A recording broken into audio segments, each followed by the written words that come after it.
देखिए जरा मुझे 2 मिनट चांस दीजिए बस। देखिए शाह साहब उन्होंने ऑर्डिनेंस पे बोल रहे हैं, ठीक है, लेकिन ऑर्डिनेंस को छोड़ के वो हमारे इमरजेंसी से लेकर और अब तक जो आगे 2024 में, अरे भाई तो भाई चुप, सब आधे कांग्रेस के हैं इसमें, आधे कांग्रेस में है। देखिए आप भी सब आप भी थे। तो सर मेरा एक ही निवेदन है कि शाह साहब अच्छे भाषा में बोलते हैं, हिंदी में अच्छा, जैसा अंग्रेजी में हार्वर्ड को उन्होंने बोले कि अच्छे शब्दों में ऐसा वैसा ही वो भी हिंदी में बहुत अच्छे तरीके से व्याकरणबद्ध हिंदी बोल रहे हैं, ठीक है। लेकिन क्या बोल रहे हैं कि 2024 के इलेक्शन को वो संदेश दे रहे हैं यहाँ से कि हम जीतेंगे। माननीय खड़गे जी और अपोजिशन का पूरा अपोजिशन के टीका टिप्पणी कर रहे हैं। आप अपने विषय पे बोलिए। माननीय खड़गे जी, आप डिबेट में करीब पूरे समय रहे हैं। डिबेट में आप करीब पूरे समय रहे हैं, पर कुछ समय आप नहीं थे। मैं आपको कह सकता हूं कि आप रिकॉर्ड को देखिए, सभी सदस्यगण ने अपने भाषणों के अंदर जो आयाम अपनाया है उसका रिस्पॉन्स है। ये नहीं, ये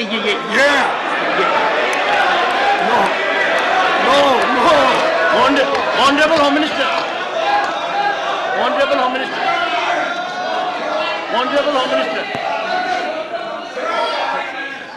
ऑनरेबल होम मिनिस्टर। खड़गे साहब मैं ध्यान रखता हूं,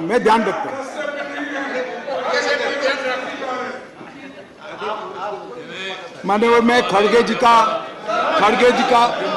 बैठ जाओ मान्यवर, मैं खड़गे जी का धन्यवाद करता हूं।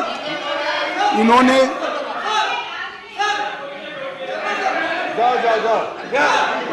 मान्यवर मैं खड़गे जी का धन्यवाद करना चाहता हूं कि इन्होंने मुझे सदन की उच्च परंपराओं का ध्यान दिलाया। मैंने सदन की परंपराओं का ध्यान रखते हुए सटल वे में मेरी बात कही थी, परंतु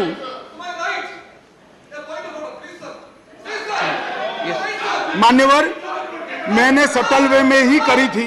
मैसेज आधा अधूरा गया था, खड़गे जी ने पूरा मैसेज डाल दिया, इसलिए मैं उनका धन्यवाद करना चाहता हूं। मान्यवर संजय राउत जी ने कहा कि मोदी जी विदेश जाते हैं तो उनका सम्मान होता है, कोई उनका ऑटोग्राफ मांगता है, कोई उनको झुककर नमन करता है, कोई उनसे अपॉइंटमेंट मांगता है, कोई मोदी जब बॉस कहता है, वो सम्मान मोदी जी का नहीं है, देश का सम्मान। मैं यही कहना चाहता हूं, हमारे मन में कोई मुगलता नहीं है कि नरेंद्र मोदी व्यक्ति का सम्मान है, ये नरेंद्र मोदी नाम के देश के प्रधानमंत्री का सम्मान। मगर इतने सारे देश के राष्ट्रपति, प्रधानमंत्री, राष्ट्राध्यक्ष भारत के प्रधानमंत्री को सम्मान देते हैं, इससे देखकर आप भी जरा देना चालू करो तो थोड़ा अच्छा दिखेगा। मान्यवर कम्युनिस्ट पार्टी के 2 सदस्यों ने मेरी पार्टी का उल्लेख देकर कहा कि मेरी पार्टी का आजादी के आंदोलन में कोई इतिहास नहीं है, हिस्सा नहीं। सुनिए, मगर मैं उनके एक व्यवहारिक जनरल नॉलेज पर क्वेश्चन उठाना चाहता हूं कि जो व्यक्ति का, मतलब इंस्टीट्यूशन के नाते कहता हूं, जो पार्टी का जन्म ही 1950 में हुआ हो, वो आजादी के आंदोलन में कैसे हिस्सा ले सकते हैं भैया? हमारी पार्टी का जन्म ही 1950 में हुआ, हम कैसे आजादी का आंदोलन लड़ेंगे? मान्यवर मगर कई ऐसे हमारे फाउंडर मेंबर थे, श्यामा प्रसाद मुखर्जी से लेकर कई सारे। आज बंगाल अगर भारत में है तो तो श्यामा प्रसाद मुखर्जी के कारण है। और अगर आज कश्मीर भारत में है तो श्यामा प्रसाद मुखर्जी के कारण। और मान्यवर ये कह रहे थे ये नागपुर से इशारा आता है, नागपुर से। ठीक है भाई, चलो एक सेकंड के लिए मेरी बात मान लो, नागपुर से इशारा आता है, आपकी बात को मैं मान लेता हूं, मगर नागपुर तो भारत का हिस्सा है, रसिया या चीन नहीं है। आपकी पार्टी तो रसिया और चीन से इशारा लेती थी। मान्यवर ये मुझे क्या कह रहे हैं? कम्युनिस्ट पार्टी बात कर रही है देशभक्ति की, कम्युनिस्ट पार्टी देशभक्ति की बात कर रही है। मान्यवर इनको ये ठीक नहीं लगता। मान्यवर चिदंबरम साहब ने कहा कि दिल्ली के लिए भी बीजेपी का अधिकार नहीं, दिल्ली में बीजेपी की दोनों बार सरकार नहीं हुई। तो भाई अगर यही सिद्धांत है तो आपको तो बोलने का ही अधिकार नहीं है। आपके तो ना संसद सदस्य है ना धारासभा में कोई सदस्य है। हमारे कम से कम 7 संसद सदस्य भारतीय जनता पार्टी के। और यही थियरी को माने तो विपक्ष के नेता ने ढेर सारे राज्यों के लिए वो बोल ही नहीं पाए। यूपी के लिए नहीं बोल पाएंगे, बिहार के लिए नहीं बोल पाएंगे, बंगाल के लिए नहीं बोल पाएंगे, ओडिशा में नहीं बोल पाएंगे, नॉर्थ ईस्ट में। ये सदन का हर सदस्य देश के झर्रे झर्रे के लिए चप्पे बोल सकते। किस तरह से देश के गृह मंत्री को रिस्ट्रिक्ट करना चाहते हैं? मान्यवर मैं सदन का सदस्य हूं तो भी देश के किसी भी हिस्से के लिए चिंता करने का मेरा अधिकार है और संविधान दत्त अधिकार है। मान्यवर किस प्रकार की बात इतने सीनियर व्यक्ति करते हैं? मान्यवर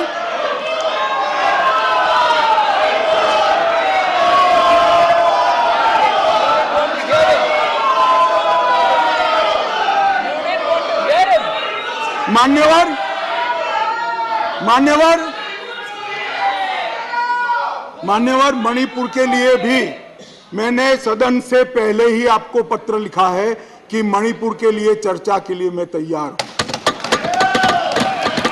आज भी कहता हूं अभी 11 तारीख बाकी है, हमें कुछ छिपाना नहीं है। छुपाना आपको है जो चर्चा होने नहीं देते हो, आपको छुपाना है। और मैं कहता हूं मान्यवर 11 तारीख को चर्चा खड़गे जी कह दे, मैं कहता हूं इसी तरह से सुन नहीं पाएंगे मान्यवर, नहीं सुन पाएंगे। और इसीलिए मणिपुर पर चर्चा करने के लिए तैयार।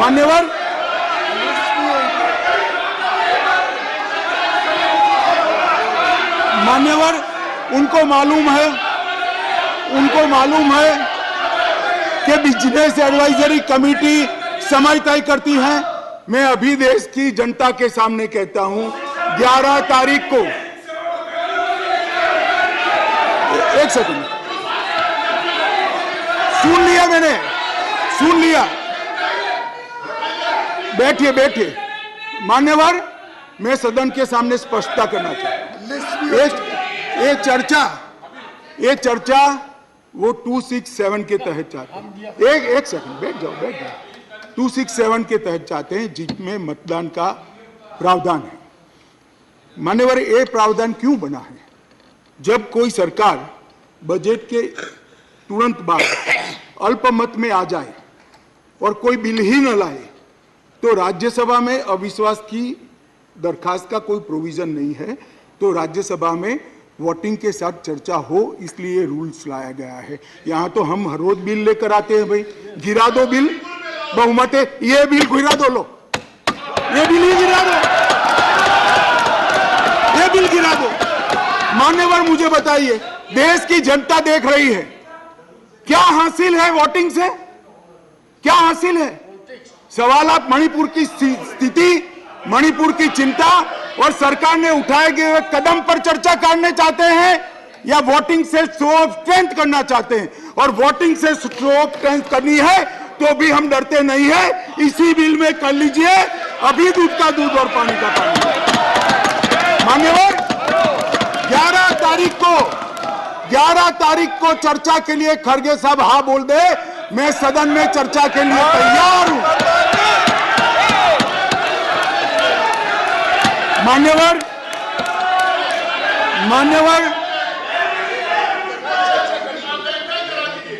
ऐसा है जयराम जी आपको भी मालूम है अभी नहीं हो सकती। कल अविश्वास का प्रस्ताव है, आपको मालूम है। मान्यवर देश की जनता सुन ले, 8, 9 और 10 अविश्वास का प्रस्ताव है, इसलिए मुझे कह रही है कि आज 8, 9, 10 में चर्चा करिए। कांग्रेस पार्टी ही लाई है और मैंने सदन के पहले दिन से आपको पत्र लिखा है मान्यवर कि सदन में कितनी भी लंबी चर्चा के लिए मैं तैयार हूं, मैं हर बात का जवाब दूंगा और ये मेरा संवैधानिक दायित्व है। मगर जब लोकसभा में अविश्वास प्रस्ताव पर चर्चा होती हो तब ये चाहते हैं मैं यहां बैठूं। मान्यवर इनको अविश्वास प्रस्ताव वही लेकर आए हैं मगर इसकी संवैधानिक महत्व का मालूम नहीं है। अविश्वास का प्रस्ताव होता है, मैं वो सदन का सदस्य हूं, मुझे वहां रहना पड़ता है मान्यवर। और 11 तारीख में क्या बुराई है? 11 तारीख में क्या बुराई है?